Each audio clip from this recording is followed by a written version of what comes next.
Hey, what's up, guys? Just wanted to go and sit down with Tommy today. We're going to go over pitching mechanics. And really quick, I want to go over the reason why I'm doing pitching mechanics is because I think it's very specific, just like quarterback, just like sprinting. We've done some jumping as well. And there's a lot of detail into the mechanics.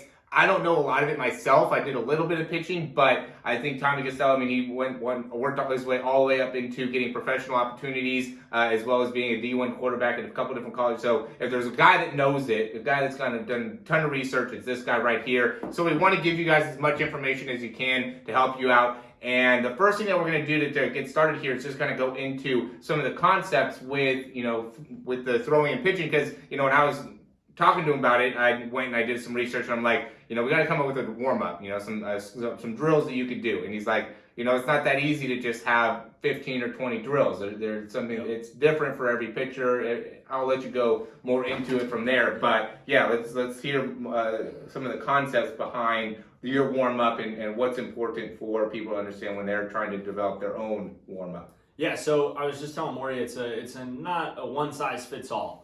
For this warm-up routine. It's more about understanding the progression of the warm-up. So we want to generate some blood flow, we want to mobilize, we want to stabilize, and then we want to activate. But when I work with a ton of pitchers now, whether they be at the professional level or 12 years old, the common inconsistency that I see is these guys tend to be inconsistent in what they do in their preparation and their warm-up. So you'll see these. We're going to dive right into the exercises. We're going to work. Right before we do, though, I just want to go and touch on, because one of the things that you said was important is to get the blood flowing, Yep. jump rope, push up, running. What are we talking about blood flow? How much time jog, 800 meters, mile, 3 miles? How much are they running? So we're, I would jog about 200 meters, enough to get that blood flow going. I'm not looking for you to get a huge sweat, but just kind of get the body moving, whatever you like, a light jog, some jump rope, whatever it is. And then from there we're going right in the neck, right? Yeah, exactly. So I would, right before this, I would be doing a light jog, and then I'd come right over and do my neck mobility. So I'm doing chin, shoulder, shoulder. Then I'm going ear, shoulder, shoulder. Then I do a little protraction drill just to kind of loosen up the back of my scaps, and I tuck my chin to my chest. Then we're rolling right into a lat exercise. So I got my thumb. This is actually it looks like a simple exercise, but it's very detail oriented. So I'm pinching my fingers. I'm taking my thumb, connecting it to my chest, bringing my bicep to ear, open my feet up, and I'm stretching and letting that heel, if you want to draw a circle around that, I'm letting that heel come off the ground. I'm letting that heel come off the ground there. So I'm really creating extension similar to what I would do when I'm pitching, as you can see right there, finding that extension through the lat.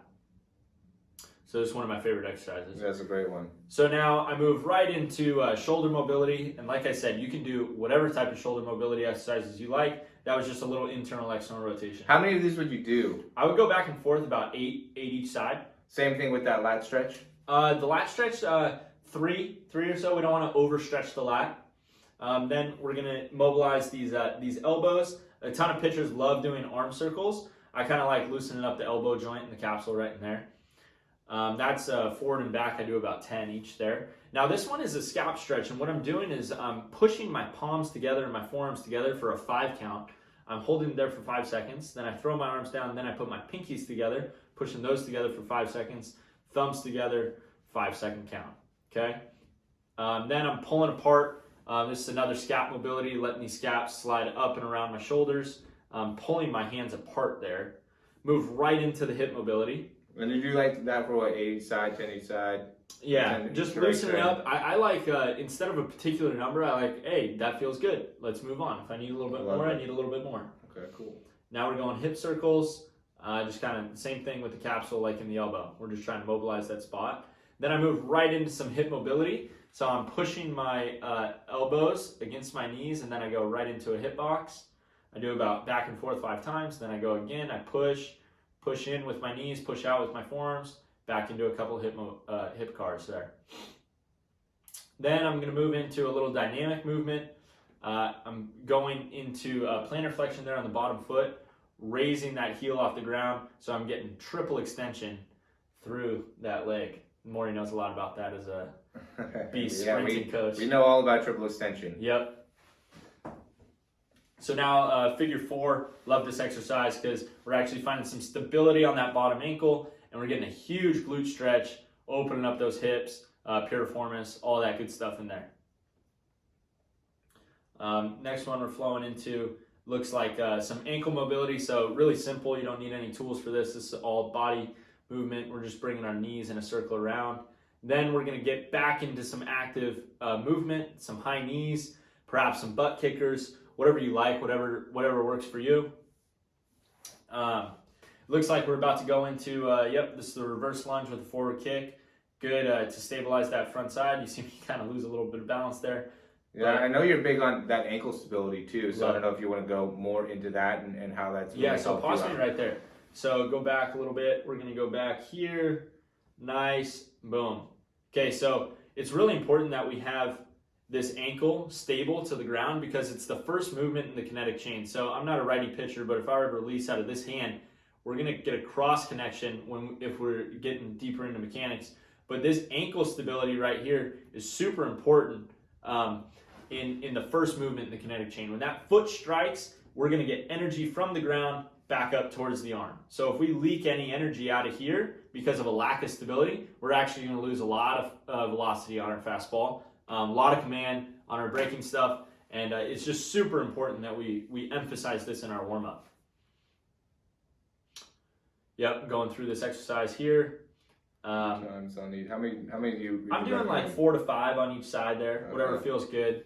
I'm not trying to gas myself out in the warm up either. A lot of guys I'll watch these pitchers and they are defeated before they get on the mound. It's like, guys, we just need to loosen up. Okay, another exercise, huge on rotation. I'm actually moving really fast. Yeah.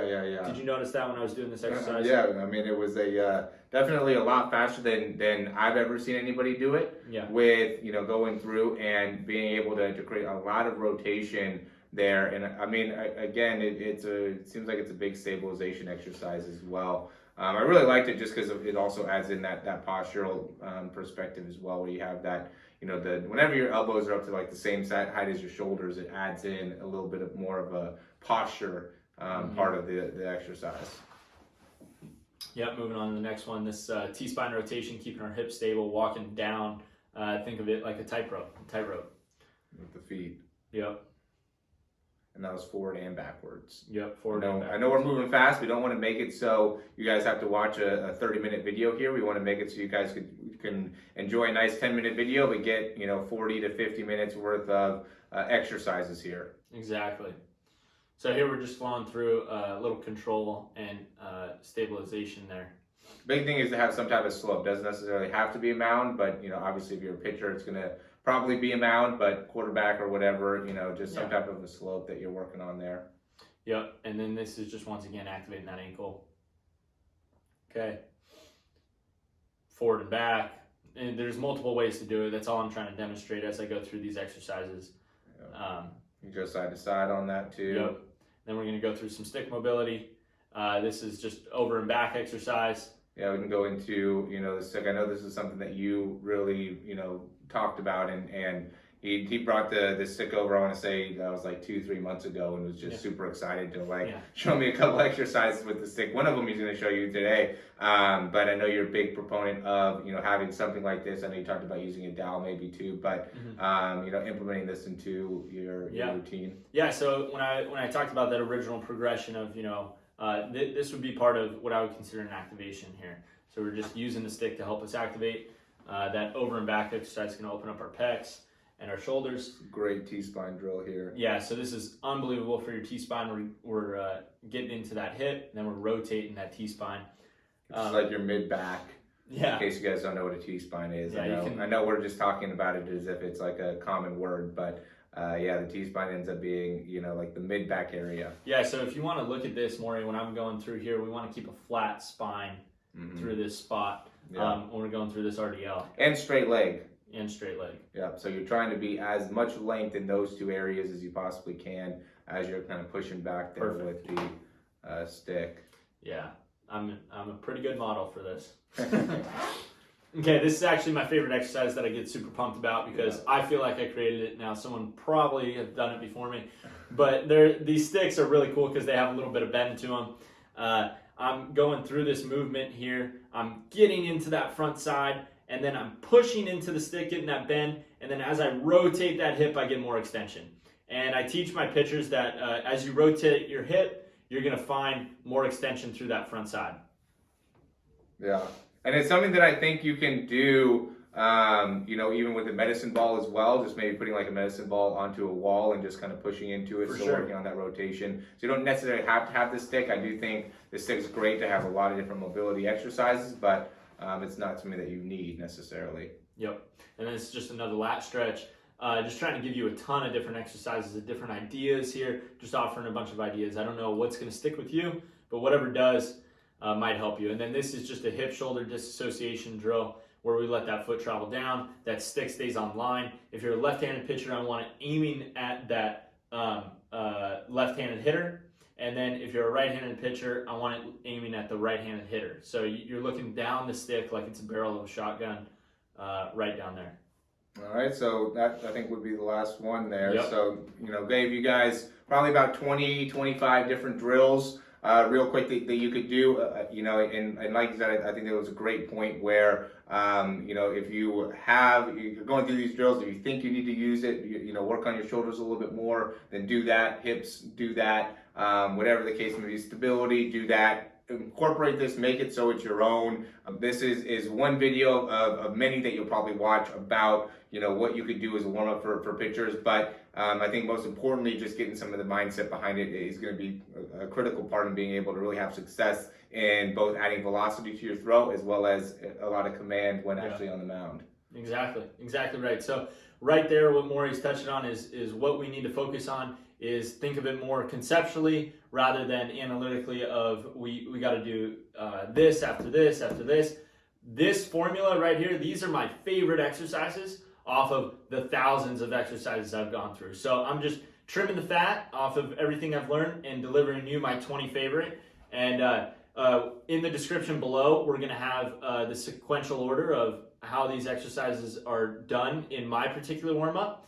And then you can do whatever you want with them. If you want one, if you want none, it's all up to you. But I'd highly advise to do all of them because I love them. I love it. So yeah, just to kind of wrap up the video, just want to say thanks for watching first and foremost. And it, you know, big thing to me is if, you know, you have any recommendations, anything that, Please. you know, as a pitcher you want to see here on the channel, we want to be able to provide that. You know me, I'm always looking at the comments. So any recommendations, anything that you think we could help you out with, whether it has anything to do with mechanics, whether it has anything to do with, you know, thought process, mentality, you know, I think that could be a big one, a cool one to go into. You know, it's just getting you prepped up from that mental standpoint. I know there's a few people that do that for quarterbacks as well. And it's things that I have within my programs. And so being maybe able to implement it within the pitchers could be cool. Yeah. Let us know, guys. That's the big just thing. Please comment and reach out. I'd love to help any of you guys searching to find your greatness. I'm here to help and love working with Morey because we're just on a mission to help as many people as we possibly can. And we just want to deliver the best information we possibly can. So thank you so much for your interaction with this. And leave a comment below with what you'd like to see in the future. And whatever we can help you with, we'll be here for you. Yep, and if you guys want to get in contact with Tommy, we'll have some links in the description down below for that as well. Sweet. Thanks for watching. Thanks, guys.